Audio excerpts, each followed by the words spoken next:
Il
misère et ton amour m'a racheté. Mon Dieu, sois exalté, mon Dieu, sois exalté, mon cœur bénit ta charité.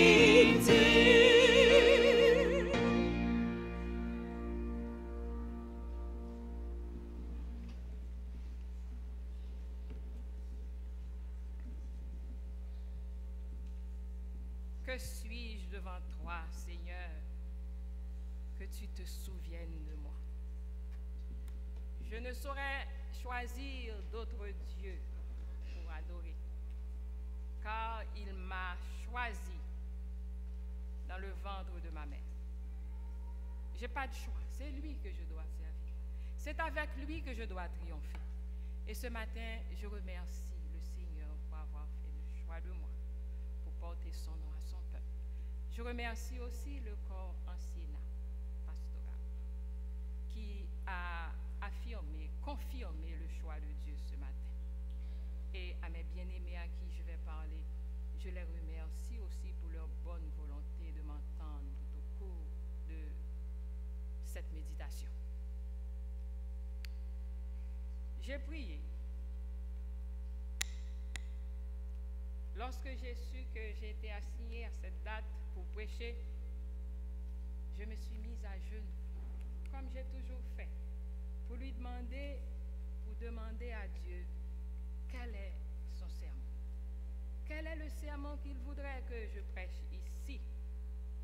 Et nuit et jour, j'étais à genoux, même la nuit. J'avais des idées en tête, mais non, c'est Dieu qui doit parler. C'est lui qui doit me dire dans les moindres choses ce que je dois faire, si pécheresse que je suis. Et alors, avec lui, on ne faillit jamais. Jamais. Et alors, j'ai préparé un sermon qu'il m'avait dicté. J'ai tellement pris du temps. J'ai aimé ce sermon-là. Mais après, je n'ai pas ressenti une joie parfaite. J'ai dit, Seigneur, parle encore. Il y a quelque chose à me dire. Il m'a fait comprendre, il m'a fait ressentir cela, que je pourrais laisser ce sermon pour un autre jour et il va me donner un autre sermon. Et il m'a inspiré pour ce sermon-là de ce matin. J'ai dit, donne-moi encore un signe parce que les deux ont une valeur. Et quand j'ai vu sur le bulletin que La Fontaine allait avoir un culte chanté, j'ai dit, Seigneur, tu as renforcé vraiment mon idée. Et je pensais à ce sermon qui s'intitule l'adoration. L'adoration. J'ai dit, c'est le summum de la vie de chaque disciple, l'adoration. Et comme Dieu passe avant. Et le deuxième sermon encore, c'était Dieu. Dieu, Dieu. Mais j'ai dit, je vais prioriser l'adoration. Parce qu'avec ce que la Fontaine a choisi, alors ça va renforcer l'adoration. Parce que Dieu seul mérite d'être adoré, bien-aimé. Vous êtes d'accord avec moi? Maintenant, ce matin, notre réponse à ce culte chrétien est une réflexion centrée sur l'adoration du vrai Dieu.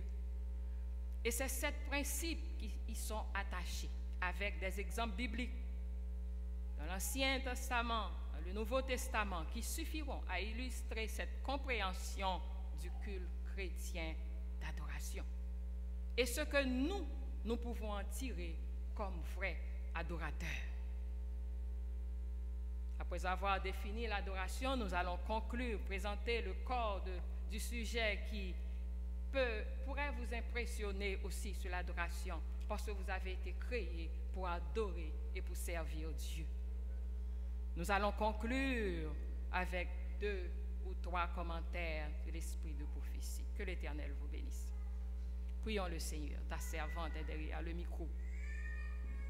Que tu lui donnes maintenant la qualification pour pouvoir parler en ton nom. Amen. pour les chrétiens du monde entier, le culte rendu à Dieu, et je dis pas tous les chrétiens, car il y a d'autres dénominations qui ne savent pas encore comment adorer Dieu. Le savez-vous? Si oui, prenez garde, adventistes du 7e jour. Ça reflète encore pour beaucoup de gens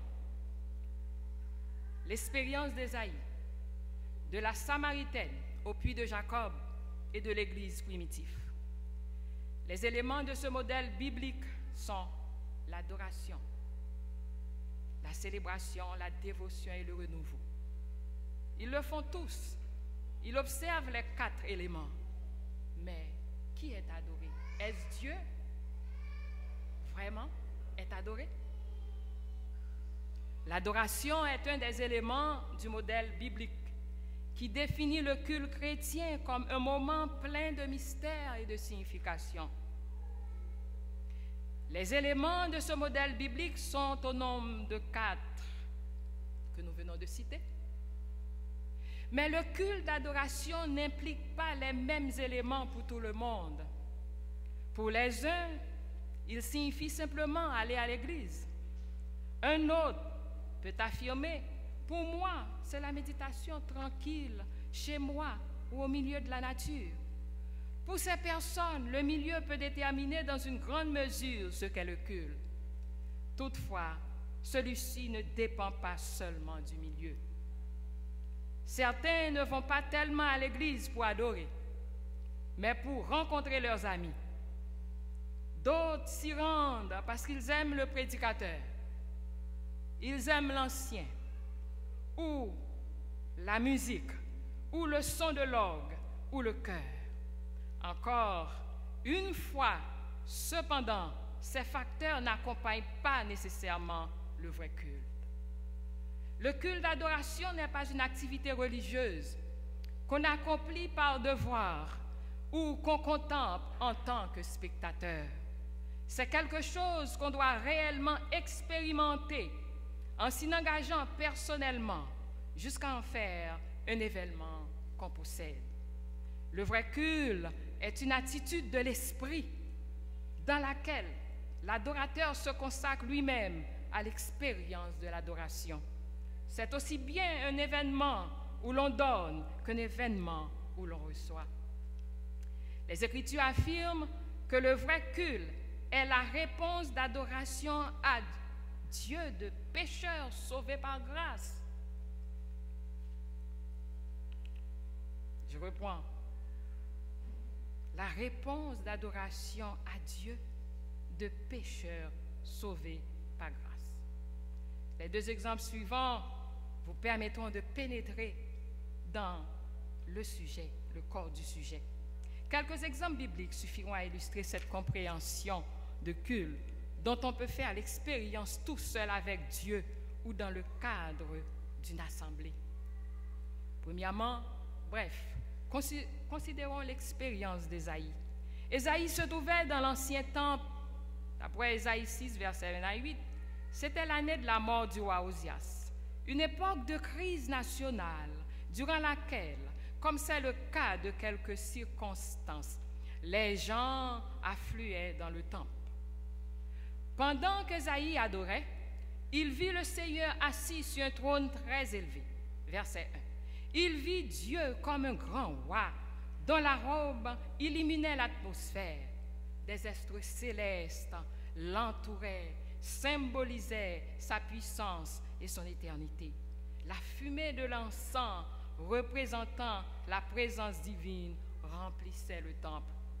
L'adoration d'Ésaïe commença avec une claire vision ou révélation de Dieu, sa présence, sa majesté, sa sainteté et sa puissance. En conséquence, Ésaïe s'humilia. Le sentiment de ce que Dieu est le conduisit à un aveu. Malheur à moi, car je suis un homme dont les lèvres sont impures. J'habite au milieu d'un peuple dont les lèvres sont impures, et mes yeux ont vu le roi éternel des armées. Ésaïe vit alors voler vers lui un des séraphins tenant à la main une braise prise sur l'autel. Il lui en toucha la bouche et dit, ta faute est enlevée. Verset 7. La certitude du pardon divin donna à Ésaïe un sentiment de valeur de soi, de dévotion et de renouveau. Il fut touché par l'appel de Dieu. Qui enverrai-je et qui marchera pour nous? Verset 8. Il devint soudainement conscient de sa place de prophète dans le plan de Dieu. Dans un acte d'abandon et d'offrande de soi-même, il répondit, me voici, envoie-moi. Verset 8. Pour Ésaïe, un événement cultuel détermina sa future carrière. Cependant, remarquez à nouveau ce qui se passa. Ésaïe eut une révélation de la majesté de Dieu. Il fut rempli de sentiments d'indignité, mais il fut pardonné. Restauré, renouvelé et reçu un mandat. C'est ce que nous cherchons dans la vraie adoration. Ces dynamiques décrivent un événement relationnel dans lequel Dieu est revu et un être humain est refait. C'est ce que vous êtes venus chercher ce matin. Adorer Dieu pour qu'il y ait quelque chose qui soit refait, restauré dans votre vie. C'est ça la vraie adoration. En effet, cet événement peint la réponse d'adoration à Dieu d'un pécheur sauvé par grâce. Deuxième exemple, la Samaritaine. Jésus et ses disciples étaient arrivés dans une ville de Samarie nommée Sychar, près de laquelle se trouvait le puits de Jacob. Fatigué du voyage, Jésus s'assit au bord du puits pendant que les disciples allaient à la ville pour acheter des vivres.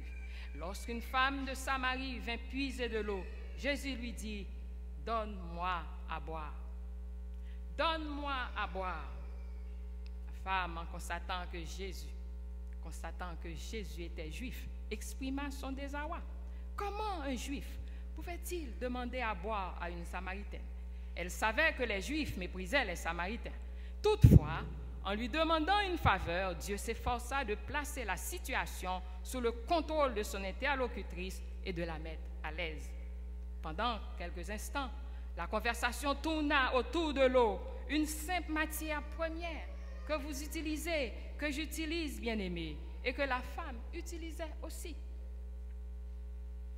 Mais Jésus voulait qu'elle aspire à l'eau de la vie. Juste quand les préoccupations de la Samaritaine sur leurs différences nationales semblaient s'estomper et qu'elle était disposée à essayer cette eau, Jésus la surprit à nouveau. « Va, appelle ton mari et reviens ici. » Verset 16, elle avoua. « Je n'ai pas de mari. » Verset 17, Jésus continua à dévoiler les renseignements qui ne pouvaient pas venir de la part d'un étranger. La Samaritaine venait d'avoir une révélation. « Seigneur, je vois que tu es prophète. » Verset 19. Cette révélation n'était pas à propos d'elle-même, mais concernait quelqu'un qui avait à cœur son intérêt. La conversation tourna vers des questions sur le culte, sur les endroits où les Samaritains et les Juifs adoraient. Mais pourquoi parler de culte d'adoration? Parce que les Juifs et les Samaritains, pour les Juifs et les Samaritains, le culte signifiait sacrifice, et le sacrifice était synonyme de pardon, de réconciliation, de renouveau et de salut. Elle avait besoin de pardon et de renouveau de vie, pas sur le mont Garizim ou à Jérusalem. Il ne lui fallait pas un endroit où adorer, mais une personne qui pouvait adorer en esprit et en vérité. Verset 23.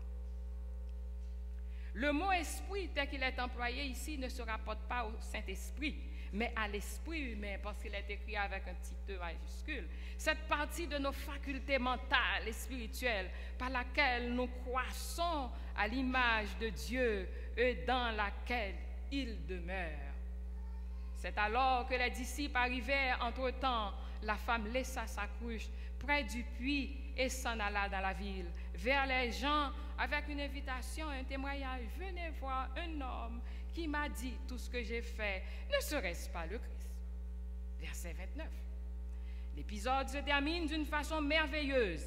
Plusieurs Samaritains de cette ville crurent en Jésus à cause de la parole de la femme qui rendait ce témoignage. Il m'a dit tout ce que j'ai fait.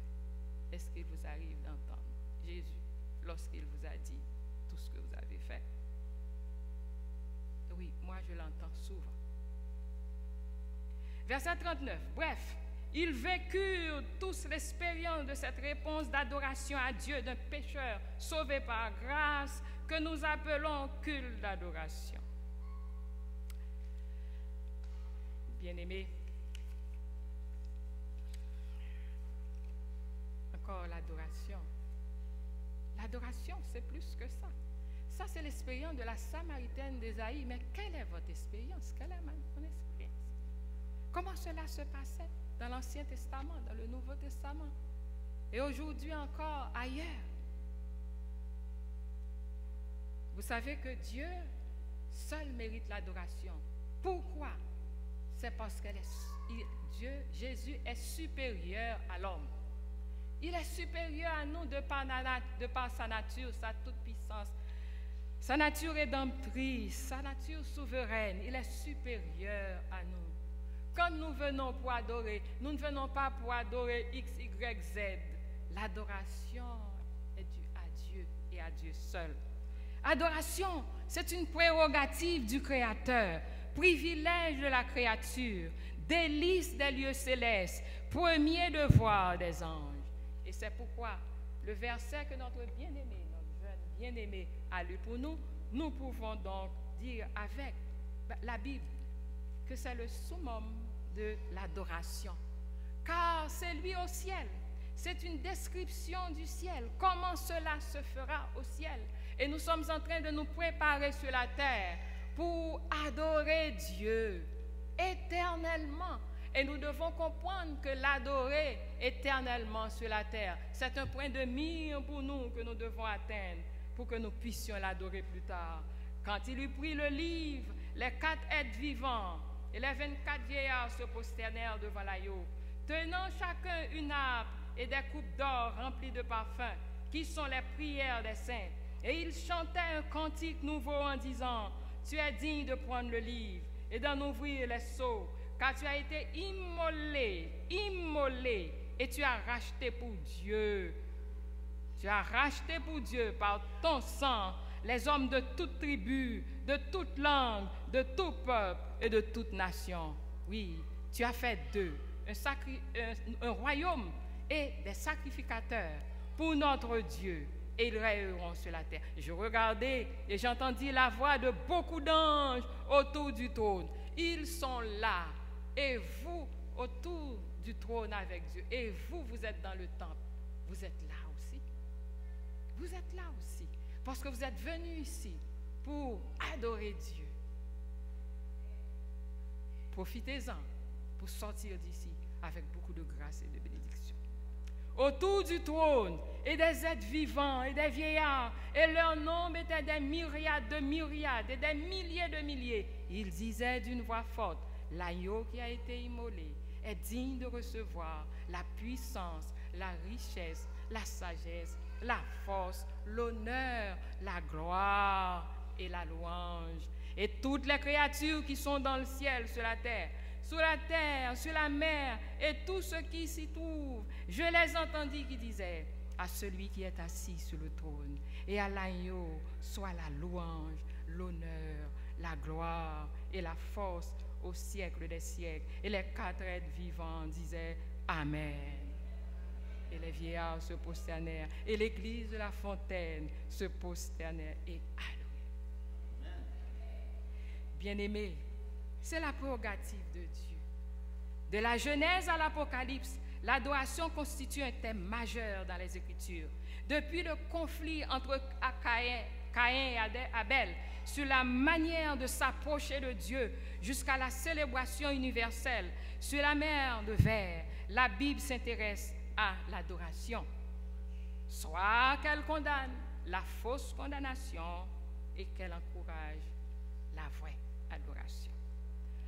Oh, on comprendra peut-être mieux ce concept en examinant les 7 principes majeurs de l'adoration dans une perspective biblique. Premier principe, le culte chrétien d'adoration est centré sur Dieu. L'adoration est plus ancienne que la création de l'humanité.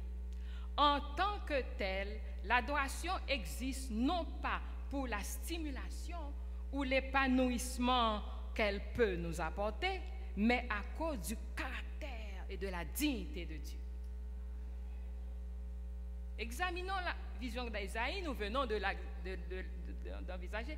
Mais comment cette vision atteint le sommet même pour que Ésaïe s'oublie et donne la première place à Dieu, pour qu'il croie que cette expérience qu'il était en train de vivre et la Samaritaine aussi, la bénédiction qu'ils ont reçue venait de Dieu et non pas d'eux-mêmes. C'est parce que Dieu est le supérieur, il est supérieur à tout homme, tout être vivant, à cause de sa nature divine, que vous ne possédez pas encore, même si vous voulez le rejoindre au ciel, mais vous demeurez encore des pécheurs. Et alors, examinons la vision d'Ésaïe, le considérant maintenant d'une façon remplie de sens et de signification. Saint, Saint, Saint est l'Éternel des armées. Toute la terre est pleine de ta gloire, Ésaïe 6, verset 3. Ou bien l'exclamation du psalmiste, l'Éternel est grand, il est l'objet de toutes les louanges, Psaume 48, verset 2. Ou l'invitation d'Habacuc, l'Éternel est dans son Saint-Temple, que toute la terre fasse silence devant lui, Habacuc 2, verset 20. Ou la proclamation par l'ange de l'Apocalypse, créez Dieu et donnez-lui gloire, et prosternez-vous devant lui qui a fait le ciel, la terre, la mer et les sources d'eau. Apocalypse 14, verset 7. Le message est clair. Bien-aimés, le message est clair. Vous connaissez que Dieu est Dieu et rendez à l'Éternel la gloire de son nom. Prosternez-vous devant l'Éternel avec des ornements sacrés. Psaume 29, verset 2. Ce message présente une exigence particulière à notre époque, alors que le concept de la majesté de Dieu a presque disparu de la race humaine. Le premier commandement insiste sur la priorité et l'exclusivité de Dieu dans l'adoration. Tu n'auras pas d'autre Dieu devant ma face. Exode 20, verset 3. Lors de sa confrontation avec Satan, Jésus réaffirma la nature absolue de ce commandement. Retire-toi, Satan, car il est écrit. Car il est écrit, tu adoreras le Seigneur, ton Dieu, et à lui seul tu rendras un culte. Matthieu 4, verset 10. Cela comporte pour nous 2 significations importantes. Premièrement, un service qui s'écarte du caractère unique de Dieu ou qui le minimise ne peut être une véritable adoration. Deuxièmement, la véritable adoration exige un rejet délibéré et radical de tous les autres dieux sans distinction, quels qu'ils soient, qu'ils se disputent l'attention et l'adoration humaine. Ces dieux peuvent être Mammon, le pouvoir, la position sociale, le sexe, l'argent, la science, l'art, la philosophie ou toute autre préoccupation qui oriente dans une direction indépendante du Créateur. Ainsi, l'adoration chrétienne a lieu lorsque le moi se trouve dépouillé de tout son orgueil, de toute prétention et de toute déviation, et se dirige vers la reconnaissance de son Créateur et Rédempteur. Le plus ancien cantique de louange et d'adoration, composé et interprété après l'expérience du passage de la mer Rouge, décrit les croyants se vidant d'eux-mêmes et reconnaissant le Dieu qui intervient dans l'histoire des hommes pour la rédemption de son peuple. Ils n'ont pas oublié l'intervention de Dieu en Égypte, Moïse et le peuple. C'est de telle expérience que naît la véritable adoration, une acceptation de Dieu, non pas comme une force impersonnelle, mais comme mon Seigneur, ma force et l'objet de mes cantiques.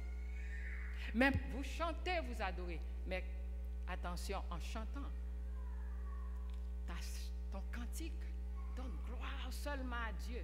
Et toi, tu dois être centré sur l'adoration du vrai Dieu, qui en retour te purifiera, te bénira, te pardonnera et te fera accomplir des choses extraordinaires dans ta vie, qui demeure le souverain de l'univers, dont la droite est magnifiée par sa vigueur, par la grandeur de sa majesté, et qui régnera éternellement et à toujours.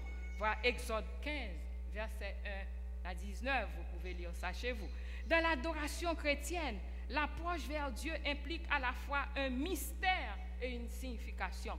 La transcendance et l'immanence nous invitent à nous émerveiller devant ce qui est profond, qui est supérieur à nous, et à expérimenter ce qui est connu, parce qu'il va te transformer. Même lorsque nous appelons Dieu notre Père, nous nous souvenons qui est le Père, qui est dans les cieux, entièrement autre de même. Lorsque nous chantons Saint, Saint, Saint est l'Éternel, Ésaïe 6:3. Nous pouvons nous attendre à ce que les charbons pris sur l'autel vivant transforment nos vies pécheresses, afin que nous puissions expérimenter que le Seigneur marche. Le Seigneur marche avec moi, marche avec vous, parle avec moi et parle avec vous, bien-aimés, sur le sentier étroit de la vie. Pendant que l'eau divin soit instillée en nous le sens du respect et de l'émerveillement,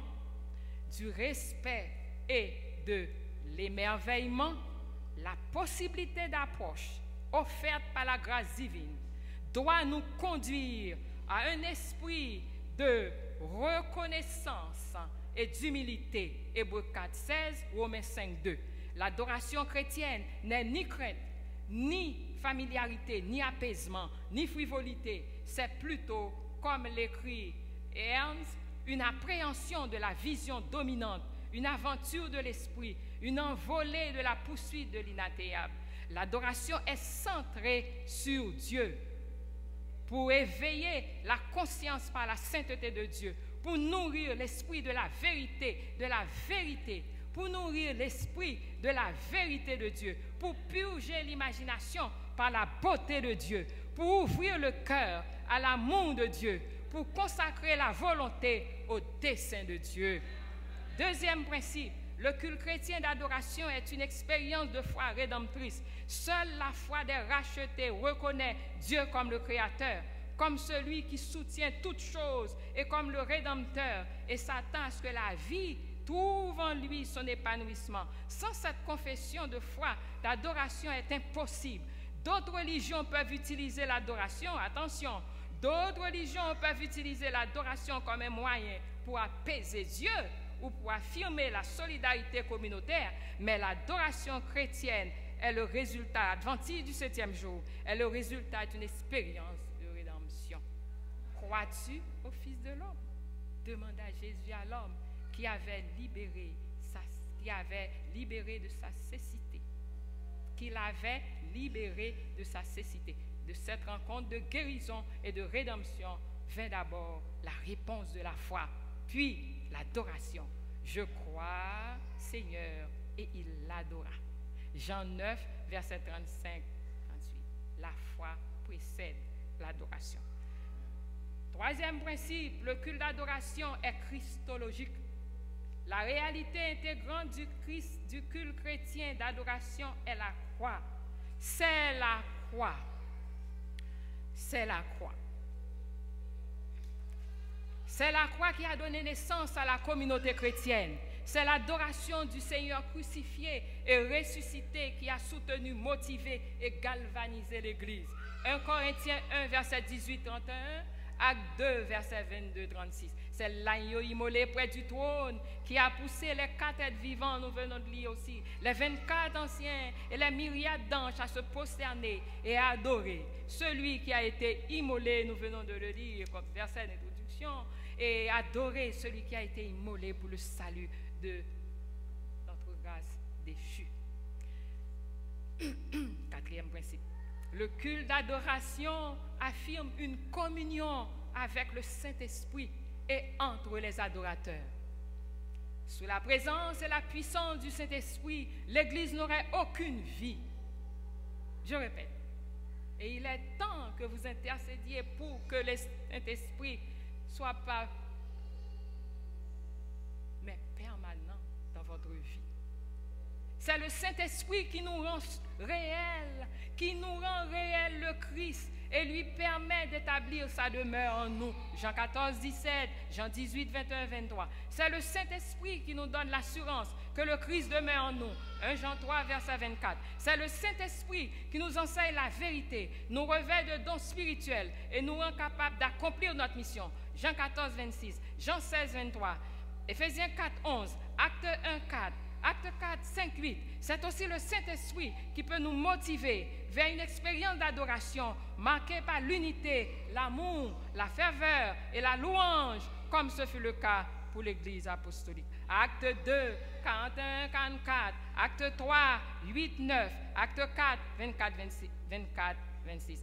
Dieu déclara à la femme samaritaine, « Oh, Dieu est esprit, il faut que ceux qui l'adorent en esprit et en vérité. » Pour Jean comme pour Paul, esprit est opposé de chair. Le mot chair désigne notre humanité déchue. Déclarer que Dieu est esprit et que la seule manière de l'adorer en esprit et en vérité est tout d'abord claquer la porte à notre approche de Dieu, réaliser avec nos propres forces et notre propre bonté comment la chair pourrait-elle s'approcher d'un Dieu qui est esprit. C'est impossible. Mais la bonne nouvelle, c'est que Dieu nous a ouvert une voie, celle de l'Esprit. Car tous ceux qui sont conduits par l'Esprit de vie sont fils de Dieu. Et vous n'avez pas reçu un esprit de servitude, adventiste du 7e jour, bien-aimés frères et sœurs, pour être encore dans la crainte. Mais vous avez reçu un esprit d'adoption par lequel nous crions Abba, Père. L'Esprit lui-même rend témoignage à notre esprit que nous sommes enfants de Dieu. Romains 8, 14, 16. Le Saint-Esprit crée non seulement la communion verticale avec Dieu, mais aussi la communion horizontale et réciproque des adorateurs. 5e principe. Le culte chrétien d'adoration transcende et transforme ses symboles pour communiquer une signification et un but spécial mais qui est permanent. Les symboles sont très importants en matière d'adoration du vrai Dieu. Aussi bien l'Ancien Testament que le Nouveau Testament, dans leur description du service du culte, accordent une place importante aux symboles. Le symbole impliquant le temps, c'est les symboles, l'espace, la forme et d'autres composantes tangibles inhérents au culte, l'adoration du vrai Dieu. Dans l'Ancien Testament, les services dans le sanctuaire et dans le temple nous fournissent une illustration éloquente de la forme et de l'ordre dans le culte. Alors que l'église de Corinthe était sur le point d'exploser sous l'effet d'expérimentation sur la liberté à la limite de l'excès, Paul l'avertit de la nécessité, de la dignité et de l'ordre dans le culte d'adoration. Dieu n'est pas un Dieu de désordre, mais de paix.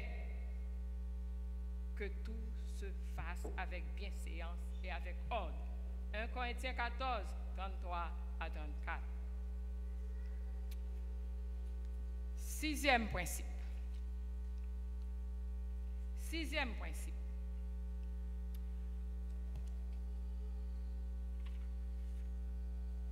Le culte chrétien d'adoration exige la proclamation de la parole. Lorsque Jésus se leva pour faire la lecture dans la synagogue de Nazareth, il ouvrit le livre d'Ésaïe et proclama la parole de Dieu et son importance pour son époque. Luc 4, verset 16-27. Les apôtres accordaient la première place au service de la parole, Acte 6, verset 4, 1. Acte 17, 25. Paul recommandait que ces épîtres soient lus dans les églises. Colossiens 4, verset 16. Il dit dans son dernier discours aux anciens de l'église d'Éphèse, maintenant, je vous recommande à Dieu, à la parole de sa grâce. Acte 20, 33. Bien-aimés, vous êtes en train de comprendre que l'importance du culte d'adoration dans votre vie, et c'est cette alliance avec Dieu qui va parachever votre œuvre de vie pour que vous soyez prêts et que vous soyez saints pour aller le rejoindre au ciel. Et lorsqu'il reviendra, il vous trouvera prêts. Prêts, prêts, prêts. Septième et dernier principe, le culte chrétien d'adoration est eschatologique. Nous adorons Dieu dans le temps, comme nous l'adorons par exemple maintenant, dans le temps. Et le temps anticipe l'avenir. L'exhortation adressée aux Hébreux de ne pas abandonner leur assemblée fut faite dans le contexte du jour qui s'approchait. Hébreux 10, verset 25. Le message final adressé au monde par les trois anges d'Apocalypse 14, verset 6 à 12, est un appel de distinguer entre la vraie et la fausse adoration et à revenir à l'adoration du Dieu qui est à la fois créateur et rédempteur. La Sainte Seine nous rappelle aussi la nature eschatologique du culte chrétien d'adoration. Car toutes les fois que vous mangiez ce pain, dit-il, et que vous buviez cette coupe, vous annoncez la mort du Seigneur jusqu'à ce qu'il vienne. 1 Corinthiens 11, verset 26. Vois aussi Matthieu 26, verset 26-29. Marc 14, 22-25. Luc 22, 14-18. Et maintenant, Ellen G. White fait ce commentaire. Le service de communion fait penser au retour du Christ. En avez-vous pensé déjà? Souvent. Vous avez plus d'une fois pensé au retour du Christ lors de la Sainte Seine. Le service de communion fait penser au retour du Christ. Il était destiné à ranimer cette expérience dans l'esprit des disciples. Ainsi, la table du Seigneur annonce aux croyants que le voyage de la foi commence à la croix et culmine au moment du second avènement de Jésus. En attendant, les croyants qui se réunissent autour de la table du Seigneur sur cette terre ont la responsabilité d'annoncer la mort du Seigneur jusqu'à ce qu'il vienne. Chaque possibilité de rendre à Dieu un culte d'adoration est ainsi une occasion d'affirmer cette espérance et de prier pour que sa réalisation soit hâtée, que ton règne vienne. Matthieu 6, verset 10. Ellen G. White souligne magnifiquement cette expérience eschatologique au moment du culte chrétien d'adoration. Pour l'âme humble et croyante, la maison de Dieu sur la terre est la porte du ciel. Vous êtes d'accord, frères et sœurs bien-aimés? Est la porte du ciel. Les chants de louange qui viennent d'être chantés, la prière, les paroles prononcées par les représentants du Christ sont les moyens que Dieu envoie pour préparer un peuple en vue du ciel et de ce culte plus élevé où rien de souillé ne peut rentrer. Qu'il en soit ainsi pour vous et pour moi en présence de Jésus là-haut. Que Dieu vous bénisse.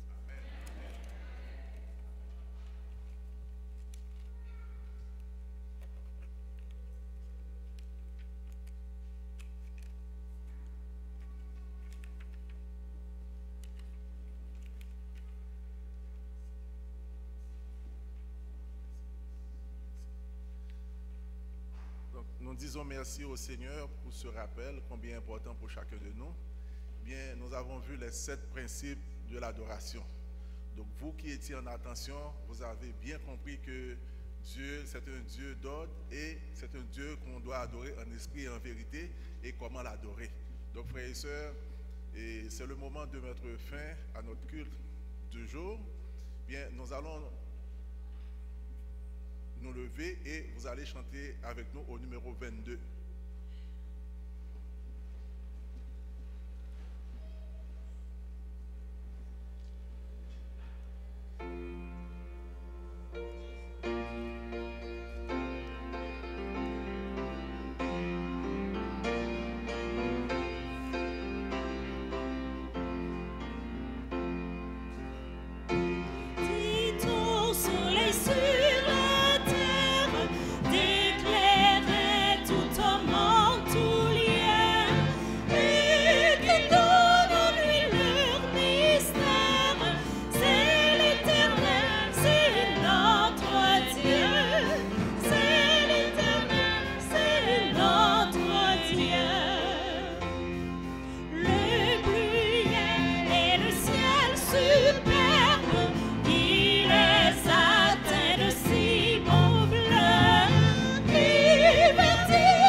celui qui peut faire par la puissance qui agit en nous, infiniment au-delà de tout ce que nous demandons et pensons.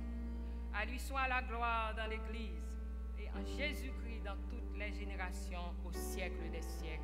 Amen. Amen.